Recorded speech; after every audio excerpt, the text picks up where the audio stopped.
It is a Tuesday evening, and you are standing in the checkout line at a home goods store holding a throw pillow you did not come here to buy. You came for a light bulb. The light bulb is in your other hand. The pillow costs $34 and matches nothing in your apartment, but it is on the end of an aisle, and it is the color of something you saw on a reel last week, and your thumb is already moving toward your phone to tap pay. You buy the pillow. You get home. You put it on the couch. By Thursday, you have stopped seeing it entirely. This is not a story about the pillow. This is a story about the 340 pillows, the $4,100 that left your life in increments so small your brain never registered them as decisions. The money that was there and then was not, and left nothing behind except the faint memory of a thing you wanted for about 11 minutes. And here's the part that does not appear on any receipt. That $4,100 redirected into the plainest index fund that exists, compounding quietly over the next 25 years, does not stay $4,100. It becomes something closer to $31,000. Not because of anything clever, not because of timing or luck or a particularly good call, simply because it was given a place to grow instead of a couch to sit on. This is not about budgeting.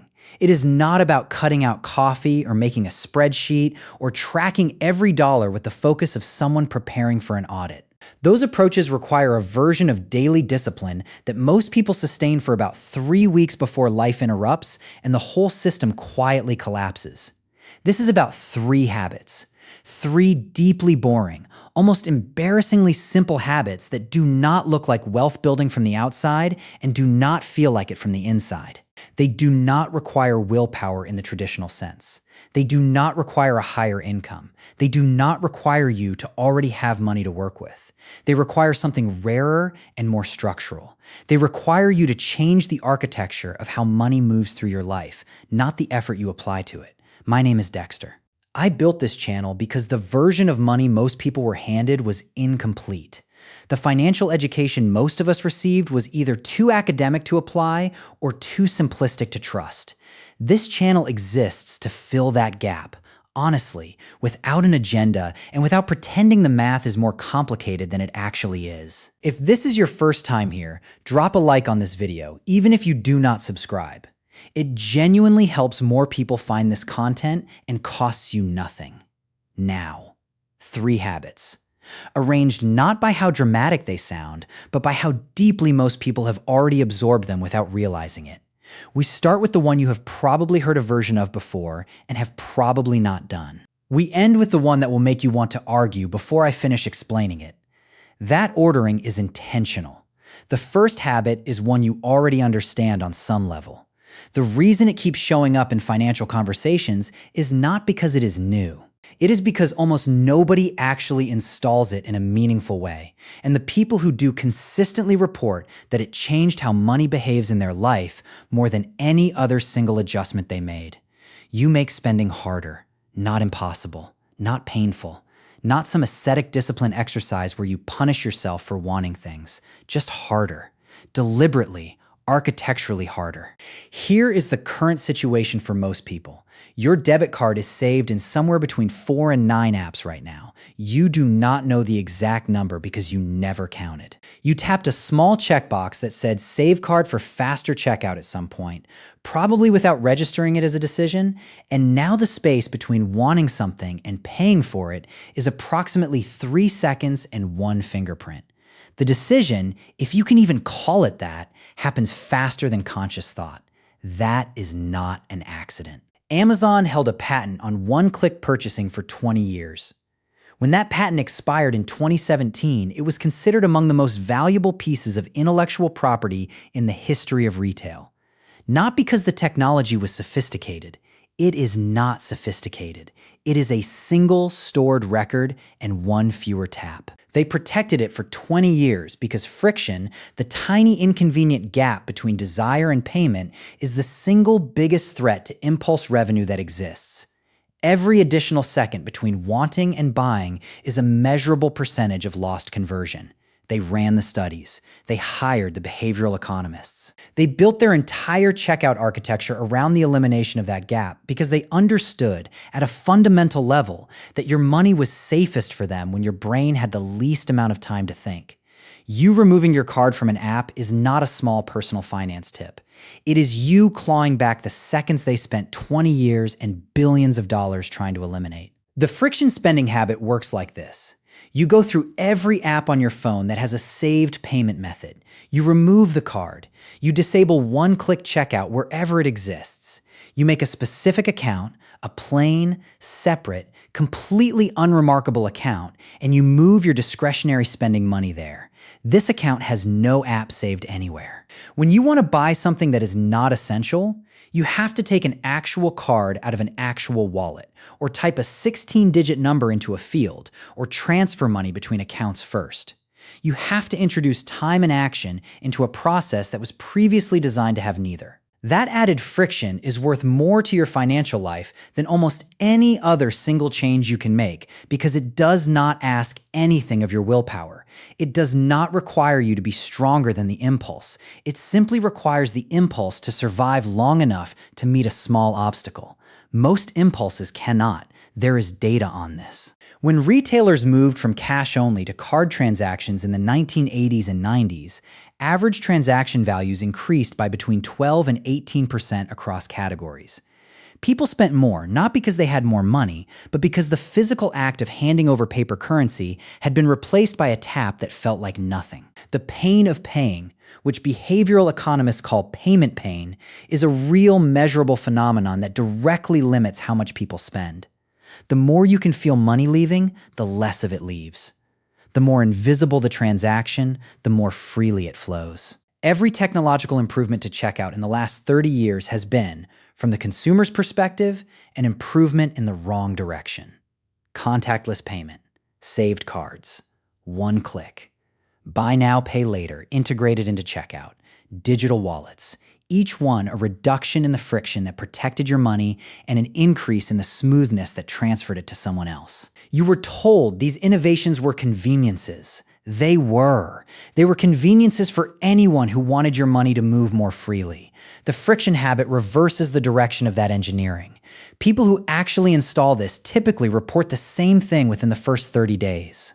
Their discretionary spending drops between 15 and 30% without any conscious tracking, without any budgeting, without any daily review of what they spent.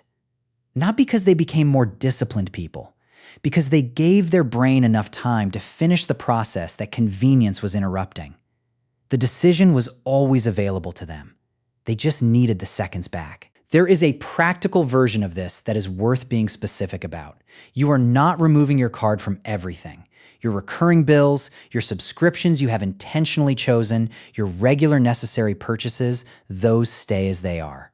The friction is applied surgically to the category where impulse lives, the home goods store, the fashion app, the food delivery service you use when you are bored rather than hungry, the online retailer you open at midnight when you cannot sleep and the algorithm knows it. Those are the places you introduce the obstacle, not as punishment, as architecture. The distinction matters because people who try to apply friction everywhere tend to get frustrated and abandon the whole system. The goal is not to make your entire financial life more effortful. It is to put a small, specific speed bump on the road that impulse travels fastest.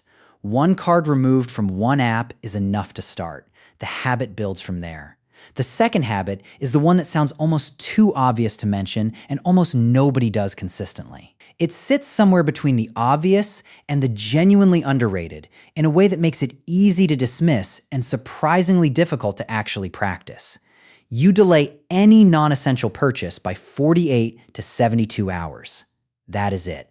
When you see something you want, something that is not a bill, not a genuine necessity, not something your life will be materially worse without tomorrow, you do not buy it. You write it down if you need to. You put it in a note.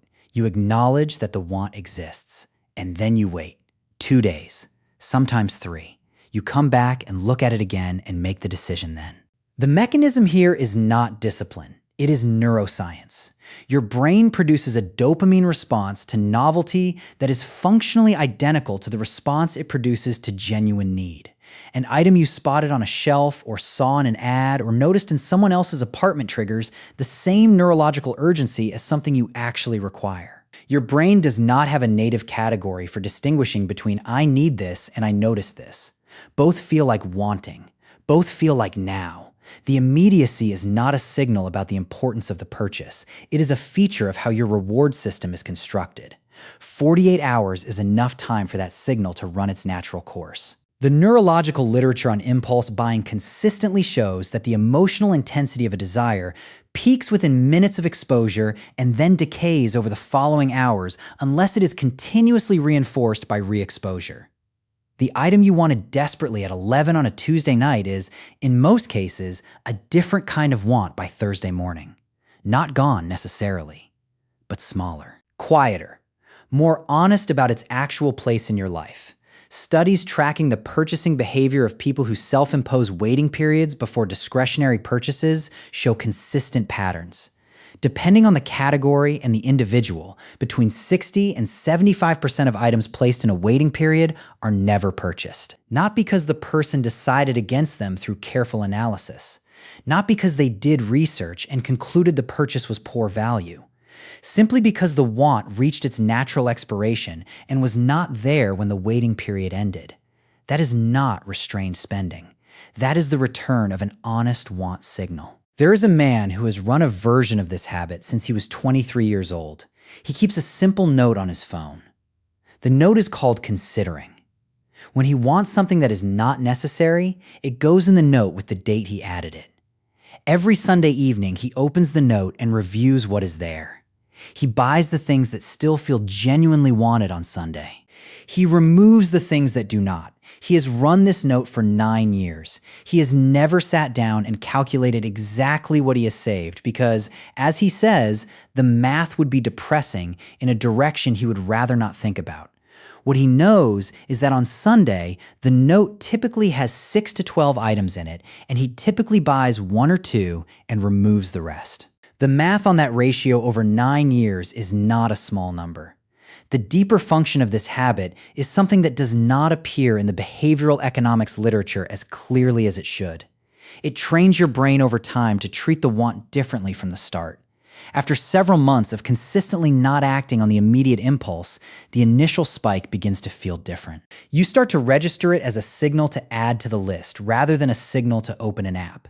The desire does not disappear. It routes differently. The feeling of wanting a thing becomes the beginning of a process rather than the end of one.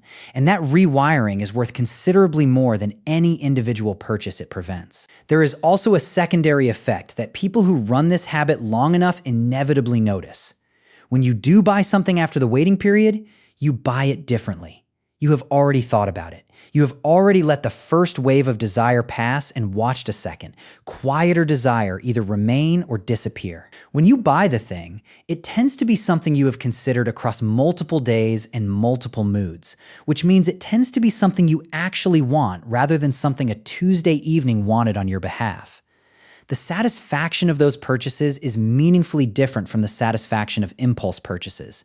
And the regret is nearly absent. People who track their impulse purchase regret, the specific feeling of having bought something and later wishing they had not, almost universally report that the regret attaches to the things bought immediately. The things bought after consideration, even when they are expensive, tend not to produce the same regret. This is not a coincidence. It is what a genuine decision feels like versus what an impulse wearing the costume of a decision feels like. The 48 to 72 hour rule does not eliminate spending. It eliminates the spending that happens before your actual self had the chance to weigh in. The third habit is the one that will produce the most resistance. I want to be honest about that up front. When I describe this one, the immediate reaction for most people is some version of that sounds irresponsible. You will have that reaction. I am asking you to hold it for a few minutes while the logic unfolds, because the logic is sound and the data behind it is clearer than the data behind almost any conventional piece of financial advice you have ever been given. You stop looking at your money every day. You pick a schedule. Once a week for most people. Once a month for others, depending on how their financial systems are set up. You look at everything on that scheduled day. You make any adjustments that need to be made. You close the apps. You live your life until the day comes back around. You do not check your balance at random moments throughout the week. You do not open your investment account because you saw a headline. You do not look at your spending app because you are bored and anxious and your phone is in your hand. You check on the schedule. Then you stop.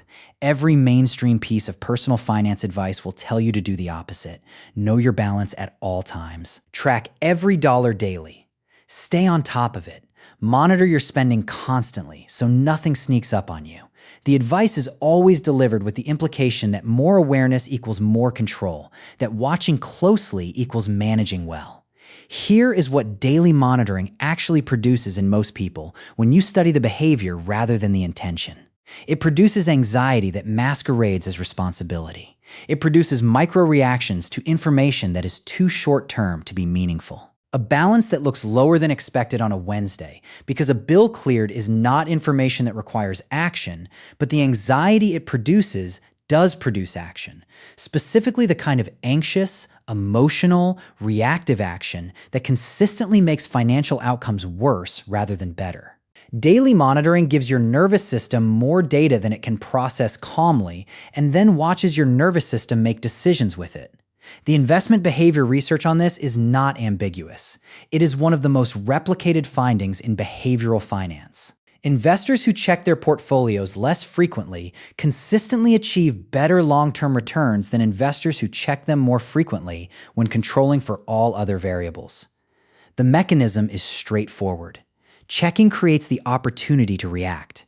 Reacting to short-term market movements is almost always value destructive. The investor who is not there when the market drops 14% in 3 weeks cannot sell in panic.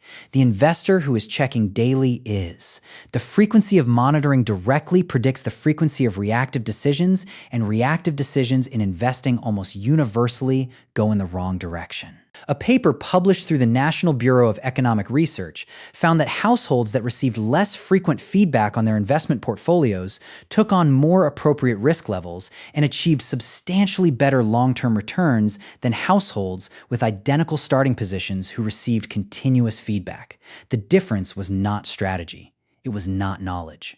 It was the frequency of the feedback loop. This applies to spending as well, though the mechanism is slightly different. People who check their spending accounts daily develop what researchers call financial hypervigilance, a state of heightened monetary anxiety where every transaction feels like evidence of a problem, and the emotional weight of managing money increases without a corresponding improvement in outcomes. The person who checks their account daily and the person who checks it weekly often end the month in nearly identical financial positions, but the daily checker has experienced significantly more financial stress across the intervening period without any measurable benefit from it.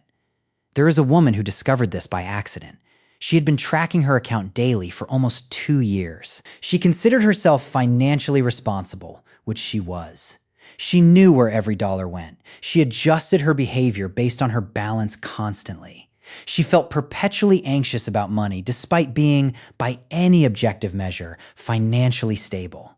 She went on a 2-week trip without reliable data service and checked her accounts exactly once on the last day before she flew home. Nothing had gone wrong. The bills had cleared. The automatic investments had gone out. The balance was where she expected it to be. She came back from that trip and deliberately switched to weekly check-ins. 4 months later, she described it as the most significant change to her relationship with money she had ever made. Not because her balance was different. It was essentially the same. But because she had stopped spending approximately 40 minutes a day in a low-grade state of financial anxiety that had never once produced useful information. The account had not changed. The schedule had. And the schedule changed everything about how money felt to live with. The practical version of this habit requires one thing to be true before it can work. Your financial systems have to be automated well enough that they do not require your daily attention. If your savings move automatically on the day your paycheck arrives, if your investments go out on the first of the month, regardless of whether you are watching, if your bills are set to auto-pay from the account that receives them, then your daily attention is not protecting those systems. It is just observing them with anxiety. The automation is the system.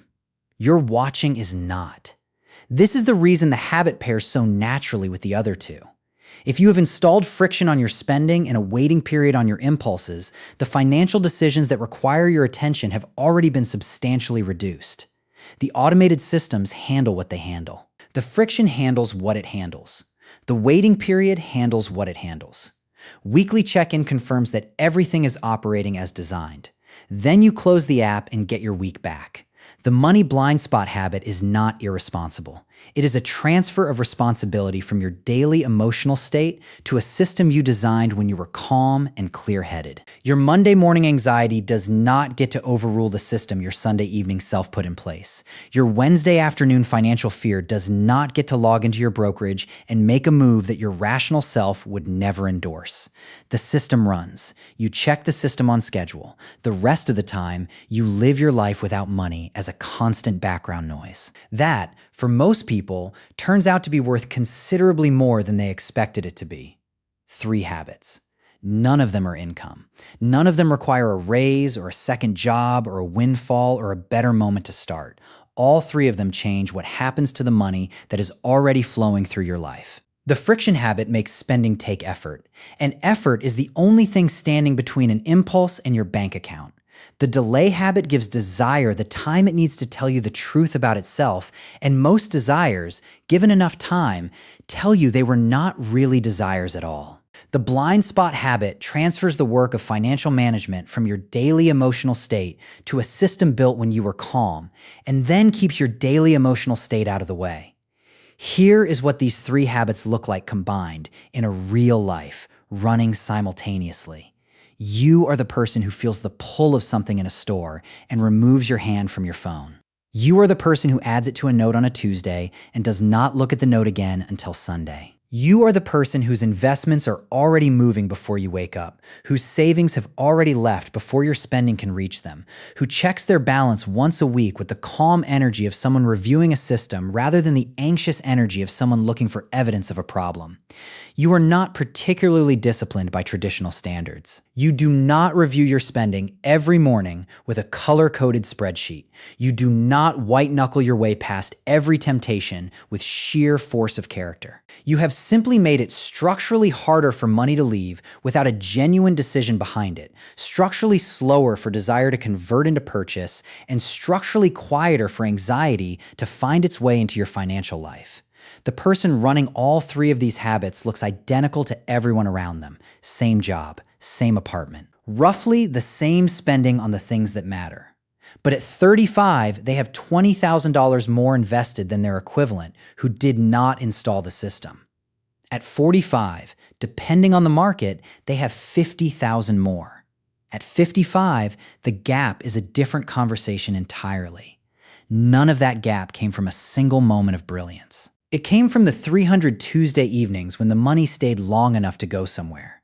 It came from the 600 Sunday mornings when the note was reviewed and most of what was in it was simply removed. It came from the 5 years of weekly check-ins instead of daily ones, during which time the account was never disturbed by a panicked decision that felt urgent for 4 hours and would have taken 18 months to recover from.